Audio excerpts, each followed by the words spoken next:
जय श्री राम, जय श्री बालाजी, जय नीमकरोली बाबा की। बालाजी रत्न केंद्र में आप सभी दर्शकों का एक बार फिर से स्वागत है। देखिए, आज ये जो वीडियो बनाने का माध्यम यही है, जिस तरीके से सास और बहू, अधिकतर क्या होता है, हर बहू ये चाहती है कि मैं उस घर में बहू बन के नहीं, सास बन के रहूं।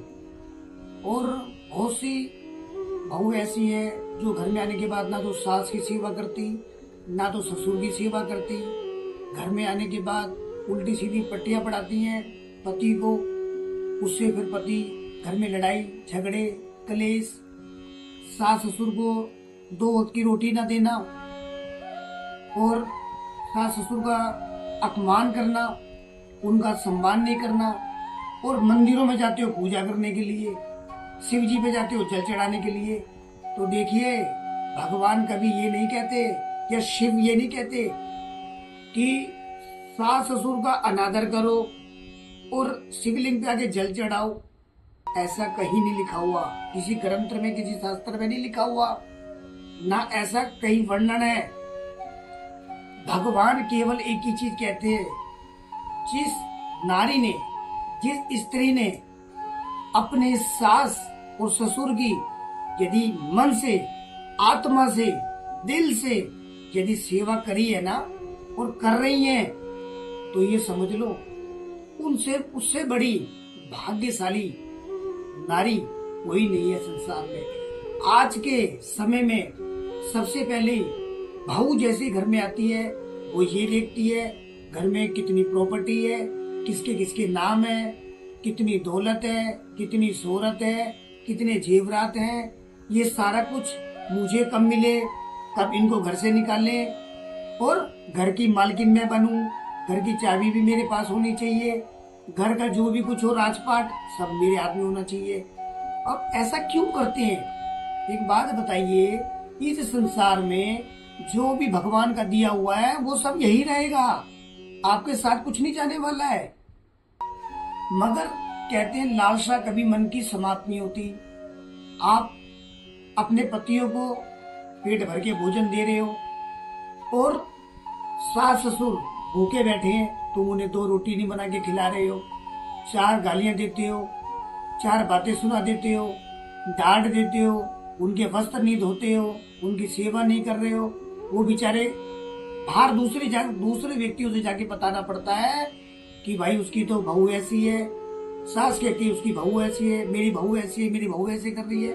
तो देखो, मैं सभी बहनें माताओं से एक ही बात रखना चाहता हूँ इस वीडियो के माध्यम से कि आप भगवान की पूजा कर रहे हो तो आपको उस पूजा का फल तभी प्राप्त होगा, चाहे कितने भी व्रत रख लो, उस पूजा का कोई अर्थात कोई लाभ नहीं जब तक आप अपने सास ससुर की सेवा नहीं कर रहे हो। आज उनके ऊपर, सास ससुर के ऊपर या सास के ऊपर अत्याचार कर रहे हो ना, तो ये मान के चलना कल को तुम्हारी भी संतान होगी तो तुमको भी वही भोगना पड़ेगा जो तुमने सास ससुर के साथ किया है। ऐसा मत सोचो कि जीवन में तुमने उनको दबा दिया, उनको डरा दिया, उनको धमका दिया, घर से निकाल दिया, अत्याचार कर दिया, उनकी बुराई कर रहे हो, उनकी निंदा कर रहे हो, उनकी चुगली कर रहे हो। ऐसा ना करे बहने माताएं। अगर अपने सास ससुर की सेवा करिए, सेवा से ही मेवा मिलती है। भगवान कहते हैं मंदिर में आने की भी आवश्यकता नहीं है। जो बूढ़े माता पिता हैं उनकी यदि आप सेवा करते हैं, उनको दो वक्त की रोटी बनाकर खुशी से यदि दे देते हैं, तो ये समझो उनका आशीर्वाद तुमको तो लगेगा ही, तुम्हारे बच्चों को भी लगेगा।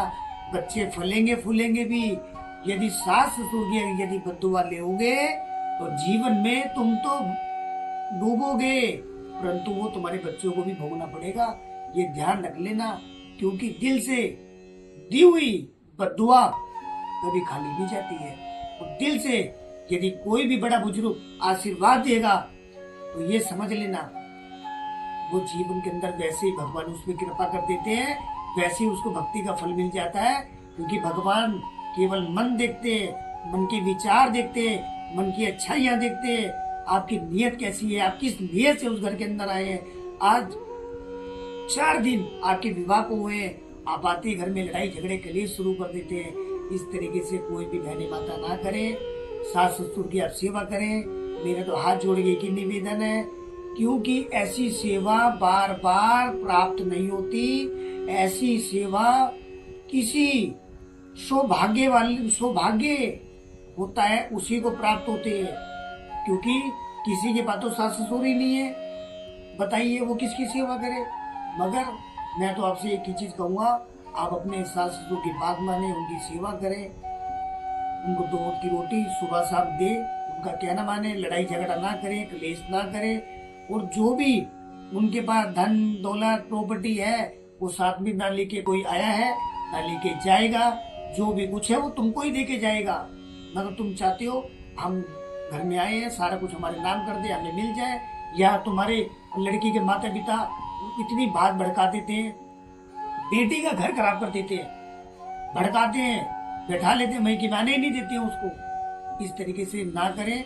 मैं एक उपाय बता देता हूँ। अगर ऐसी कोई माता परेशान हो, सास उसको परेशान कर रही हो, तो उसको करना क्या है, अशोक के पत्ते लाए, नीम के पत्ते लाए, बुधवार वाले दिन उसको हरे धागे से बांधे, गंगा जल कच्चे दूध से स्नान कराकर घर के मुख्य द्वार पे बांध दे। आप देख लेना आपकी सास, आपकी बहू आपकी बात मानेगी, आपके घर में प्रेम उत्पन्न होगा, घर के क्लेश समाप्त हो जाएंगे। अगली वीडियो में मैं आपको इससे भी ज्यादा चीजें और भी बताऊंगा। अगर आपको वीडियो अच्छी लगी हो तो कमेंट में सीताराम जरूर लिखें। जय श्री राम, जय श्री बालाजी, जय हिंद।